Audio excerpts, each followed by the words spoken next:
Eto naman po mga bossing ko ang ating munggo. Ang munggo mga bossing ko ay may kakayahan na magpadami. Mabilis silang dumami. Inihahalin tulad ito mga bossing ko sa swerte. Ito po ay kulay green. Ang green is for money at for kalusugan. Ito po mga bossing ko ay isa rin sa mga ginagamit na pampaswerte lalo-lalo na pagdating sa usapin ng pera.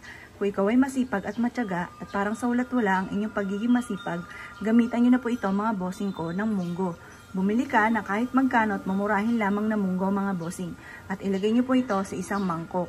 At pagkatapos mga bossing ko, mag-wish ka na nakaharap ka sa gawing silangan mga bossing. Mag-wish ka na walang gamit na sana, direct to the point. Mapapasin ninyo na iaadya ka lagi nito kung saan lagi kayo suswertihin. At kung ikaw ay masipag at nais ninyo na may patunguhan ng inyong kasipagan, gamitan nyo po ito ng munggo. Ang munggo mga bossing ko ay may kakayahan na mabilis na pagtugon sa mga ninanais po ninyo o sa mga kahilingan po ninyo. Ito po mga bossing ko, isa sa mga subok na napakaswerte. Ang gagawin nyo lamang, harap ka ng mga bandang alas 7 ng umaga sa may silangan. Hawakan nyo po ang inyo pong munggo. At pagkatapos ay mag-wish ka ng taimtim. Sabihin nyo po, sa aking negosyo ay magkakaroon ako araw-araw na malaking benta. Sabihin nyo na lahat ng gusto po ninyo. Pagtapos na po kayo mag-wish mga bossing ko, ibilad nyo po ito sa liwanag ng sinag ng araw. At pagkatapos mga bossing ko, ito po ilagay nyo sa ilalim ng inyo pong higaan.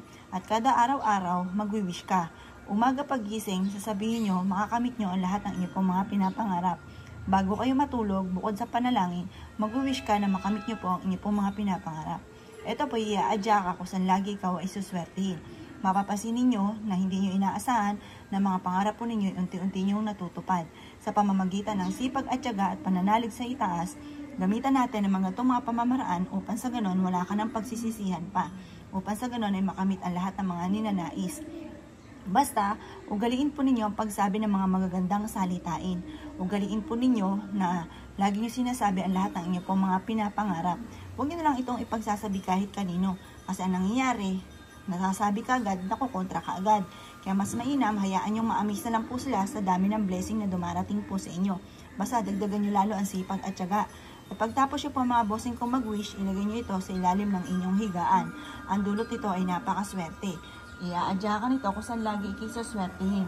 At may mga bagay ka na nagagawa na hindi nyo inaasahan na dito pala ikaw ay suswertihin. Proven po ito mga bossing. Kaya kung ikay naniniwala at na-issue po itong gawin, huwag ka na magpatumpik-tumpik pa. Proven po ito. Basta ikaw po ay may 100% na paniniwala na makakamit nyo ang inyong pong mga pinapangarap. Walang imposible mga bossing. Ngayon po mga bossing ko, makalipas ng isang buwan, itapon nyo po ito or lutuin. Hugasan nyo lang itong mabuti kasi sayang naman ang pagkain. At pagkatapos mga bossing ko, gumawa muli kayo ng panibagong pampaswerte.